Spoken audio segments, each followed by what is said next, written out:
لوگوں کو انصاف نہیں ملتا. میرے ایک بہنوئی کے پلاٹ پر لاہور میں قبضہ ہے اور عدالتیں اسٹے آرڈر دے دیتی ہیں. انہیں پہلے دن سے اندازہ ہے کہ عدالتوں کی کیا کارروائی ہے اور لوگ اس سے کیسے متاثر ہوتے ہیں.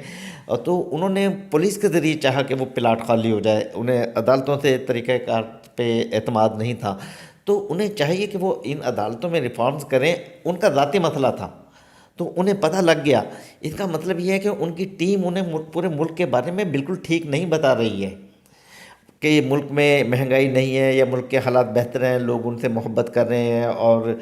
صورتحال ٹھیک ہے اور چور ڈاکوں نے لوٹا تھا. لوگ بہت ساری چیزیں سوچ رہے ہیں, بہت کچھ آپ کے بارے میں ان کا جو تبدیلی کا تصور تھا وہ دھندلا گیا ہے, میلا ہو گیا ہے, اور وہ آپ کے بارے میں کیا سوچ رہے ہیں آپ کو اس رائے کا نہیں پتہ لگ رہا ہے. چونکہ آپ کے بہنوئی کے پلاٹ پر قبضہ ہوا, آپ کا ذاتی معاملہ تھا, آپ کو انصاف نہیں مل سکا, آپ کا ذاتی معاملہ تھا. تو آپ کو جو رپورٹس آئی ہیں تو کتنی شرمناک ہیں کہ ملک میں ادارے اور یہ لوگ کام نہیں کر رہے ہیں. اسی طریقے سے دوسرے شعبہ ہے زندگی کا بھی حال ہے, لیکن وہ چونکہ وہاں پر آپ کے ذاتی معاملات نہیں پہنچے ہیں تو آپ کو نہیں پتہ لگ رہا ہے. لیکن آپ ایسی کوشش کریں کہ اس ٹیم کے علاوہ دوسرے لوگوں کو اپنے ساتھ لیں اور لوگوں کے حالات جانیں. لوگوں کی زندگی بہت مشکل ہو گئی ہے اور لوگوں کو وہ گزارنا, سانس لینا جو ہے وہ بہت مشکل ہو گیا ہے. اس میں جو ان کے ساتھ جو قانونی ماہر ہیں کراچی سے سندھ سے تعلق ہے, دونوں مایہ ناز ہیں, یعنی کہ فروغ نسیم صاحب اور خالد جاوید صاحب, دونوں کا اچھا وکیل, ملک کے اچھے وکیلوں میں ان کا شمار ہوتا ہے. تو ان کو ادراک نہیں تھا اس چیزوں کا کہ جو ایک نظام میں انصاف ہے یا لوگوں کو جو انصاف نہ فراہم کرنے کی جو وجہ ہے وہ کیا وجہ ہے, یعنی کہ وزیر اعظم تک کو انصاف نہیں مل سکتا تو پھر مزید عوام کو کیا انصاف ملے گا. دوسرا, ہماری ایک بار صدر پاکستان سے یا گورنر ہاؤس پہ ملاقات ہوئی تھی کچھ صحافیوں سے, تو انہوں نے بڑا کریڈٹ لیا تھا کہ جیسے منصب اعلیٰ ان کے انڈر ہے اور اس کو کتنے کیسز نمٹا ہے, عدالتی ریفارمس کے حوالے سے وہ بڑے اقدامات کر رہے ہیں اور کرتے رہتے ہیں. تو لیکن جو نظر نہیں آ رہا ہے, یعنی کہ اب وزیر اعظم کو انصاف لینے کے لیے ٹی وی پہ آ کے بتانا پڑے گا, شاید اب ان کو انصاف مل جائے. بہت سارے لوگ ہیں جن کو میڈیا کا, سوشل میڈیا کا انصاف فراہم کرنے کے لیے یا انصاف کے حصول کے لیے پلیٹ فارم استعمال کرنا پڑتا ہے. خاموشی سے کئی ایسے کیسز ہوتے ہیں جو دبے رہتے ہیں. تو آپ بھی تو یہی دیکھ رہے ہیں, میڈیا میں جو چیز نشر ہو جاتی ہے اس پہ تو عدالتوں کا فوکس بھی ہو جاتا ہے, اداروں کا فوکس بھی ہو جاتا ہے, اور اگر فائلیں دب گئی, خبریں دب گئی تو پھر سالہ سال لوگ چکر کاٹتے رہتے ہیں. ہاں, یہی بات ہے جو میں نے پہلے بھی کہا کہ ان کی قانونی ٹیم بہت معروف لوگوں پر, بہت کمپیٹنٹ لوگوں پر مشتمل ہے. یہ انہوں نے ظاہر ہے کہ اپنے کیسز میں انہوں نے پرائیویٹ وکیل کیا ہوگا, لیکن جب وہاں مشکلات آئی ہیں تو انہیں اپنی ٹیم سے رجوع کرنا چاہیے تھا کہ ہمیں کیا اصلاحات کرنی چاہیے, کیوں مشکلات ہیں, میرا وکیل کیوں یہ فیصلہ نہیں لے پا رہا ہے کہ جو ان کی توہین کی گئی, تضحیق کی گئی ان کے اہل خانہ کی اور وزیر اعظم کی. ہمارے لیے ایک باعث شرم ہے کہ کوئی وزیر اعظم کی پگڑی اچھال دے اور وہ جواب دینا ہو سکے, تو پھر یہ عام آدمیوں کا, عام وڈیرے, عام ایم پی اے, ایم این اے, منتخب افراد, طاقتور حلقے عام انسان کے ساتھ کیا سلوک کرتے ہوں گے, کچھ اندازہ ہے. بہت بری حالت ہے اس وقت انصاف کے حوالے سے. اور خود اپنے وزیر اعظم نے کہا کہ مراد سعید بھی اب وہ سوچ رہے ہیں کہ برطانوی عدالت کی طرف جائیں. شہباز شریف جاتے ہیں, وہ برطانوی عدالتوں میں جاتے ہیں, اپنی عدالتوں. زلفی بخاری نے وہاں سے انصاف لیا. یہاں پاکستانی معاملات کے فیصلے اب برطانوی عدالتیں کرنے لگی ہیں, لوگ ان کی طرف دیکھ رہے ہیں. تو یہ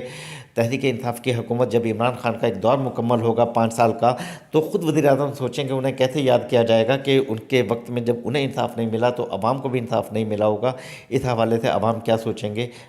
وزیر اعظم کو اس بارے میں غور کرنا چاہیے. آپ کا ویسے بہت شکریہ. کل جو ایک بڑی اور اہم چیز ہوئی کہ لانگ مارچ یہاں سے شروع ہوا, یعنی کہ اب عوامی ایشوز کے اوپر سیاسی جماعتوں نے جب سیاست کرنا شروع کی ہے تو اب عوام کو ریلیف ملنا شروع ہو گیا. اب وزیر اعظم یا کوئی بھی کریڈٹ لینا شروع کر دے کہ ہم نے بڑا کمال کر دیا. کمال بنیادی طور پر جو عوام کو ریلیف دینے کے لیے سیاسی جماعتوں کا ہوتا ہے, جب ان کا منشور یا فوکس کسی چیز پہ ہو جاتا ہے تو پھر وہاں آپ کو ریلیف ملنا شروع ہوتا ہوا نظر آتا ہے. اگر بلاول بھٹو یا جو دیگر جماعتیں ہیں وہ اگر پہلے شاید اس طرح کی جو ایکٹیویٹی ہے لانگ مارچ سے متعلق یا عوام کو ریلیف دینے سے متعلق پہلے کر لیتے تو یقین مانے آج اتنا جو مہنگائی کا طوفان ہے وہ ہوتا ہی نہیں. آپ اس بات کو تو سمجھیں گے کیونکہ کل سے لوگ یہ بات کر رہے ہیں. دیکھیں, شاہد میں سیاست پہ بات نہیں کرنا چاہتا تھا, لیکن جو آپ نے یہ بات کی کہ یہ عوامی دباؤ کی پالیٹکس کی ہے, تو ابھی آپ دیکھیں کہ وزیر اعظم کے گرد کیسے چاپلوس لوگ ہیں کہ وزیر خارجہ شاہ محمود قریشی, یوکرین میں جنگ ہے, پاکستانی یوکرین میں پھنسے ہوئے ہیں اور وہ سندھ میں نعرے لگا رہے ہیں اور صرف وزیر اعظم یہ کر دیں گے, وزیر اعظم سے ٹی وی پہ مناظرہ کر لیں, وزیر اعظم کے ساتھ یہ کر لیں, اور وہاں پر ہمارے سفیر بھی یہ کر رہے ہیں کہ یہ کاغذی اقدامات کر دیے. لیکن جو چیزیں آ رہی ہیں واٹس ایپ پہ, سوشل میڈیا پہ جو آ رہا ہے